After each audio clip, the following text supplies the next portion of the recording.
Praise Lord, praise Lord, praise Lord. Hallelujah, hallelujah, hallelujah. सबको जय मसीह की। परमेश्वर, हमारा परमेश्वर जो सबका परमेश्वर है, वो हर उस बात को पूरा करता है जो हम उसकी मर्जी से अपने हृदय में पूरी करते हैं। पिता आत्मा जी, आपका धन्यवाद करते हैं, आपका स्वागत करते हैं। अब हम मिलकर प्रार्थना करते हैं। हे पिता परमेश्वर, खुदावंद खुदा, आपने हर रोज की तरह नया दिन दिया, आशीष दी, बरकत दी, तंदुरुस्ती दी, शांति दी।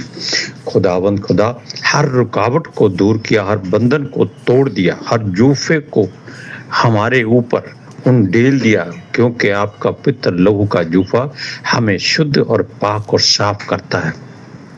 पितर आत्मा जी, आपका स्वागत करते हैं। हर रोज की तरह जो पिता परमेश्वर यहोवा के वचन के अनुसार हमको प्रचार करना है, हम विनती करते हैं, आप आइए, हमारा मुंह बन के बोलिए, ताकि वचनों का सही सही गुणानुवाद हो सके। इसलिए कि जो लोग उनको सुने, उनके हृदयों में ये वचन वास करे और हर एक जन आशीष पाए और तंदुरुस्ती पाए और हर एक दुष्ट बीमारी से छुटकारा पाए। मेरी विनती, मेरी प्रार्थना जीसस के स्मृति जलाली कदूस जीवित और पवित्र नाम में मांगते हैं। सुनो और कबूल करो, आमीन।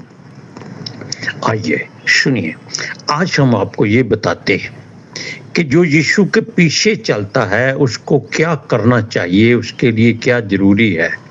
और जब हम उसके पीछे चलते हैं तो हमें ये विश्वास करना है कि हम जीवित हैं और हर वो काम कर सकते हैं जो यीशु के नाम से पूरा हो जाता है। इसलिए अगर हम उस बात में जरा भी शंका करते हैं, रुकावट आ जाती है, या हम इधर उधर देखते हैं, या मन में ऐसा विचार आ जाता है कि मैं ये नहीं कर सकता, तब उस काम में आप कभी भी कामयाब नहीं हो सकते। क्योंकि हम आपको बताते हैं कि मरकुस की इंजील 8वां अध्याय उसकी 34 और 35 आयत में क्या लिखा है। उसने भीड़ को अपने चेलों समेत पास बुलाकर उनसे कहा, जो कोई मेरे पीछे आना चाहे वह अपने आपे से इनकार करे और अपना क्रूस उठाकर मेरे पीछे हो ले। क्योंकि जो कोई अपना प्राण बचाना चाहे वह उसे खोएगा, और जो कोई मेरे और सुसमाचार के लिए अपना प्राण खोएगा वह उसे बचाएगा। अब आप जान लीजिए कि यीशु ने आपको कितनी बड़ी एक ऐसी उपाधि से विभूषित कर दिया है कि अगर आप उसको ले लें तो आपके सर पर वो मुकुट जो आपके लिए स्वर्ग में रखा है बन जाएगा, अगर आप अपने प्राणों की चिंता ना करें और यीशु के पीछे ऐसे चलें कि जैसे आपका प्राण उसने आपसे ले लिया है और अपना आत्मा आपके भीतर भर दिया है। संसार में लाखों बल्कि करोड़ों प्रचारक प्रचार करते हैं और उनके पास अगर 2, 4, 10 से लेकर लाखों की गिनती में अगर कलीसिया की लोग हैं तो उनमें से केवल चंद लोग ऐसे हो सकते हैं जो सचमुच में हमारे प्रभु यीशु मसीह पर विश्वास करते हैं और पिता परमेश्वर यहोवा पर भरोसा करते हैं और पितर आत्मा जी को अपने भीतर हमेशा आमंत्रित करते हैं कि पितर आत्मा जी आइए, ये आपका मंदिर है, क्योंकि आपके वचन में लिखा हुआ है। इसलिए अगर हम यीशु मसीह के चेले बनना चाहते हैं तो हमें अपने आप से सबसे पहले इनकार करना है, और यदि हम इनकार नहीं करते तो हम उसके लायक नहीं हैं। हमने आपको कई बार कहा है कि यीशु कहता है कि जो अपने भाई बहन, माता पिता, बेटा बेटी से यीशु मसीह से ज्यादा प्रेम करता है वो यीशु के लायक नहीं हो सकता। इसलिए जो वचन हमने आपको पढ़कर सुनाए हैं, आप अपने हृदय पर हाथ रख के देखिए और सोचिए कि क्या आप इन पर पूरा उतर रहे हैं। Hallelujah, praise Lord. अगर आप इनको अपने हृदय में पूरी तरह से उतारते हैं तो जान लीजिए कि आप यीशु मसीह के चेले हैं। हालेलुया। अब हम आपको एक वचन और पढ़ाते हैं। वो कहता है कि जो कोई इस व्यभिचारी और पापी जाति के बीच में मुझसे और मेरी बातों से लज जाएगा, मनुष्य का पुत्र भी जब वह पवित्र दूतों के साथ अपने पिता की महिमा सहित आएगा तब उससे भी लज जाएगा। आप जानते हैं कि हमारा प्रभु यीशु मसीह आने वाला है और जल्द ही आने वाला है, मतलब कि समझ लीजिए कि वो द्वार पर खड़ा है। इसलिए अगर हम इस व्यभिचारी जाति यानी कि जो संसारिक लोग हैं उनके सामने अगर हम कहते हैं कि हम यीशु मसीह को मानते नहीं मानते, लेकिन उसकी चर्च में जाते हैं, बाइबल छुपा के रखते हैं, तब यीशु मसीह आपकी कोई सहायता नहीं कर सकता।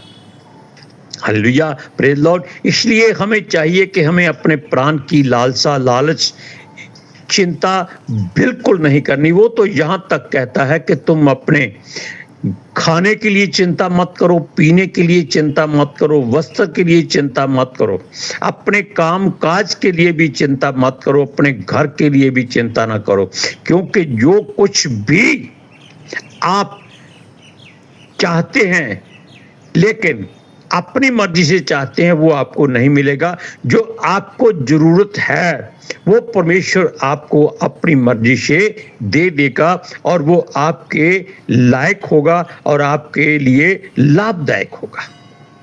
Hallelujah, praise Lord. अब इन वचनों को आप अपने हृदय में रख लीजिए कि मरकुस की इंजील का 34-35 वचन और 37वां वचन।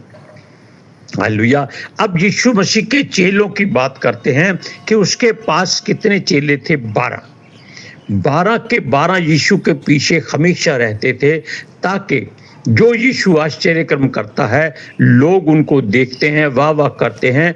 और वो ये चेले मन में सोचते थे कि लोग ये भी सोचते होंगे कि देखो ये कितने भाग्यशाली हैं जो प्रभु यीशु मसीह के साथ में रहते हैं। यानी कि वो केवल इस बात में अपनी महिमा और प्रशंसा देखते थे।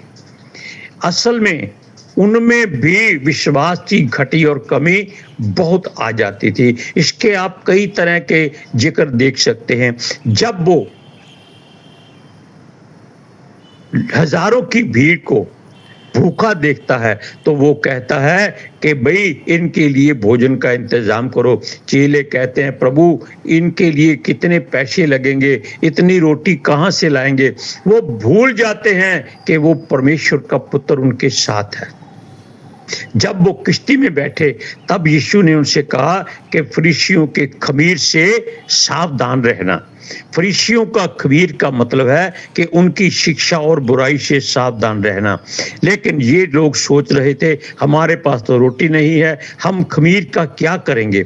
तब यीशु ने उनको चिताया कि देखो तुमने तो रोटियां और मछलियां लेकर 5000 और 4000 लोगों को अपने हाथों से बांट कर खिलाया है, लेकिन देने वाला कौन था? परमेश्वर। बांटने वाला आप और रोटी इकट्ठा करने वाला और परमेश्वर से लेने वाला कौन था? वो प्रभु यीशु मसीह था। फिर भी ये लोग अपने विश्वास में कमजोर हो जाते थे।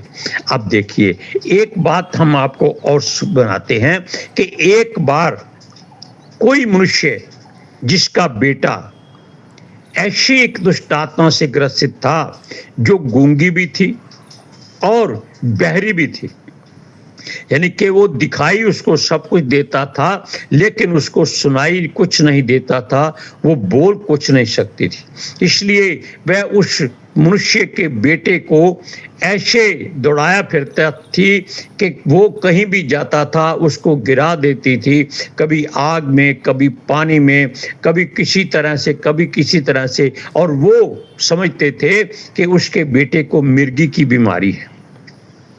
मिर्गी की बीमारी कोई नहीं होती, ये सब दुष्ट आत्माएं होती हैं जो मनुष्य को उनके कामों से दूर करती रहती है। हालेलुया। अब आप देखिए, हम आपको पढ़कर सुनाते हैं मरकुस की इंजील 9वां अध्याय उसका 14वां वचन। जब वह चेलों के पास आया तो देखा कि उनके चारों ओर बड़ी भीड़ लगी है और शास्त्री और उनके साथ विवाद कर रहे हैं। अब शास्त्री और फरीसी तो चाहते थे कि उसके चेले कुछ ना कुछ ऐसी बात कर दें ताकि यीशु मसीह के विरोध में उनको बोलने का अवसर मिल जाए, लेकिन यीशु ने उनके हृदय गुर्दे की बातों को जान लिया कि ये चेलों को भरमाने और डराने के लिए ऐसी बात करते हैं, लेकिन जो असल बात थी वो जानता था। अब उसने पूछा, फिर तुम क्यों इस तरह भीड़ लगाकर उसके चेलों से वाद विवाद कर रहे हो? क्यों डरा रहे हो उसको? और उसे देखते ही सब बहुत ही आश्चर्य करने लगे और उसकी ओर दौड़कर उससे नमस्कार किया। जब पवित्र आत्मा जी से भरे हुए यीशु मसीह उनके पास आ गया, तब सब लोग उसके आगे गिर पड़े। क्यों गिर पड़े? क्योंकि वो परमेश्वर का पुत्र है और उसके आगे हर कोई सर झुकाता है। संसार का हर प्राणी, चाहे वो किसी जाति धर्म मजहब का क्यों ना हो, वो यीशु मसीह को अपना प्रभु और मुक्तिदाता कबूल करता ही करता है, चाहे कुछ हो जाए। सुनिए, जब उनको मालूम हुआ कि प्रभु यीशु जिसको वो गुरु कहते थे वो आ गया है, तब उन सब ने उसको नमस्कार किया और शास्त्रियों और फरीसियों का मुंह बंद हो गया। तब उनसे पूछा कि तुम इनसे क्या विवाद कर रहे हो, यानी कि क्यों उनको ऐसी उल्टी सीधी बातें पूछ रहे हो? भीड़ में से एक ने उसे उत्तर दिया, हे गुरु, मैं अपने पुत्र को जिसमें गूंगी आत्मा समाई है तेरे पास लाया था। अब इन वचनों को देखिए, मरकुस की इंजील 9वां अध्याय उसका 15, 16 और 17 में हमने आपको ये बातें बताई है कि वो मनुष्य जिसका बेटा गूंगी आत्मा से ग्रसित था, उसने कहा कि मैं तेरे चेलों के पास उसे लाया था। हालेलुया। लेकिन असल बात क्या थी कि चेले भी डर जाते थे कि अगर ये गूंगी आत्मा है, ये तो कुछ बोल नहीं सकती, और यीशु को जान गया कि ये बहरी भी है, इसलिए वो सुन नहीं सकती थी और वो अपने विश्वास में कमजोर हो गए। तब उस मनुष्य ने अपने बेटे के बारे में बताया इसके 18वें वचन में, जहां कहीं वह उसे पकड़ती है वहीं पटक देती है और वह मुंह से फेन भर लाता है और दांत पीसता और सूखता जाता है। अब पहले इस बात को सुन लीजिए। फेन का मतलब है कि उसके मुंह से ऐसी झाग निकलती है जो बड़ी बदबूदार होती है, क्योंकि ये दुष्ट आत्माएं हर तरह की बदबू और गंदगी से भरी होती है। और चेले उस बात को, यानी कि उसकी फेन को देखकर हम सोचते हैं कि डर गए होंगे, क्योंकि बच्चे के अंदर जो दुष्ट आत्मा थी वो उनके बस में थी, लेकिन उनके बस में उनका अपना विश्वास नहीं था। अब वो क्या कहता है, मैं तेरे चेलों से कहा कि वे उसे निकाल दे, परंतु वे निकाल ना सके। क्यों ना निकाल सके? इसलिए कि वो अपने ऊपर पूरा विश्वास नहीं करते थे कि क्या हम इसको निकाल सकेंगे या नहीं निकाल सकेंगे, या वो उसको डपट डपट कर ताड़ना देने के लिए डांटते होंगे।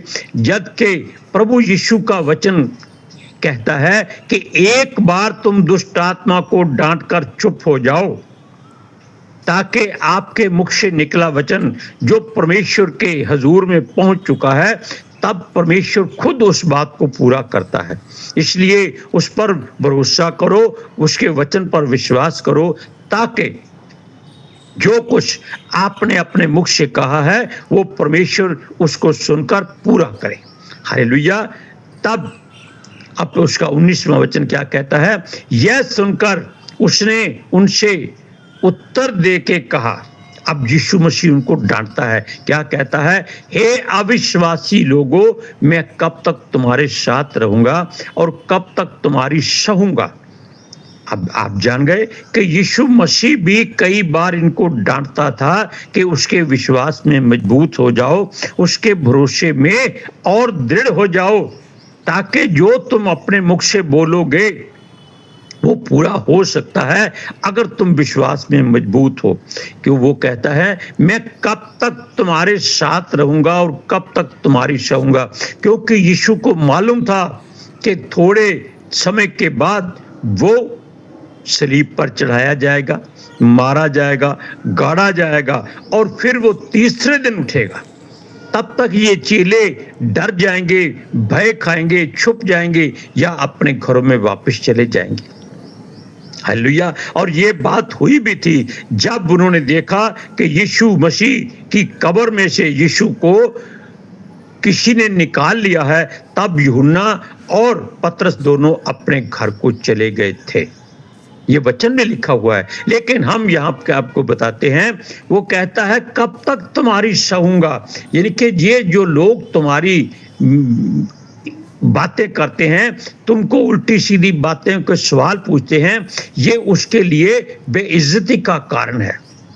इसलिए अपने हृदय में विश्वास को मजबूत रखो और जो तुम कहोगे वो हो जाएगा, क्योंकि उसने वचन में कहा है कि अगर तुम्हारे मन में, तुम्हारे हृदय में राई के दाने के बराबर भी विश्वास है तो तुम इस पेड़ या पहाड़ से कहो कि उखड़ जा, समुद्र में जा लग, तो वो चला जाएगा, वो आपका हुक्म मानेगा। लेकिन केवल एक बार सच्चे दिल से, पूरे विश्वास से, सारे भरोसे से, सारी शक्ति से, सारे मन से इस बात को बोलो, बस उसके बाद चुप हो जाओ। तब यीशु ने कहा, उसे मेरे पास लाओ। यानी कि देखो, हर काम परमेश्वर जो है मनुष्यों को कहता है कि उसके करीब आओ। किस तरीके से आओ? जैसे जब लाजर मर गया था तो यीशु ने कहा पत्थर हटाओ। क्यों हटाओ? क्योंकि वो चाहता था कि लोग खुद अपनी आंखों से देख लें कि कब्र में क्या है।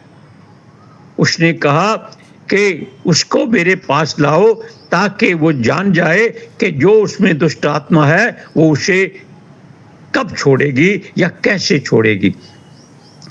तब वे उसे उसके पास ले आए और जब उसने उसे देखा तो उस आत्मा ने तुरंत उसे मरोड़ा और वह भूमि पर गिरा और मुंह के बल फेन बहाते हुए लौटने लगा। यानी कि यीशु को देखकर अब आत्मा को चिंता हो गई कि अब कौन सा रास्ता मिले कि यीशु उसको हुक्म दे और वो निकल जाए। इसलिए वो लड़के को तड़पाने लगी कि ताकि यीशु मसीह जो परमेश्वर का पुत्र है उसको जल्दी से हुक्म दे और वो वहां से निकल जाए। तब उसने उसके पिता से पूछा कि इसकी यह दशा कब से है। अब आप देखिए, क्या यीशु नहीं जानता? जानता है, लेकिन वो मनुष्य के मुख से हर बात को सुनना चाहता है। उसने कहा बचपन से। हालेलुया। अब इन बातों के बाद यीशु ने उस दुष्ट आत्मा को डांटा और वे उसमें से निकल गई। क्यों निकल गई? क्योंकि यीशु खुद कोई काम नहीं करता था, वो पिता परमेश्वर यहोवा पर सारे काम छोड़ देता था, ताकि जो भी काम यीशु के मुख से निकले पिता उसको पूरा कर दे। इसलिए हम आपसे विनती करते हैं कि आज के बाद आप अपने भीतर, अपने हृदय में यीशु पर अपने से ज्यादा विश्वास और भरोसा रखें, ताकि आपकी हर बात जो आपके मुख से निकलती है वो पूरी हो जाए। हालेलुया। अब हम मिलकर प्रार्थना करते हैं। हे पिता परमेश्वर, बाप बेटा रूपाक, हम आपका धन्यवाद करते हैं कि दिन भर आपने संभाला और हर रोज की तरह जो वचन हमें प्रचार के लिए दिए वो हमने पितर आत्मा जी की सहायता से लोगों में बांट दिए हैं, ताकि वो अपने स्वर्गदूतों के द्वारा पितर आत्मा जी अपने स्वर्गदूतों के द्वारा उन वचनों को धरती की छोर तक पहुंचाएं और जहां-जहां लोग सुने वो अपने मन फिराएं और यीशु मसीह के गवाह ठहरे और उसके विश्वास में मजबूत हो जाएं और उसी पर भरोसा रखें। हालेलुया। मेरी विनती, मेरी प्रार्थना जीसस के समर्थी जलाली कदूस जीवित और पवित्र नाम में मांगते हैं, सुनो और कबूल करो। आमीन। हालेलुया। Praise Lord. सबको जय मसीह।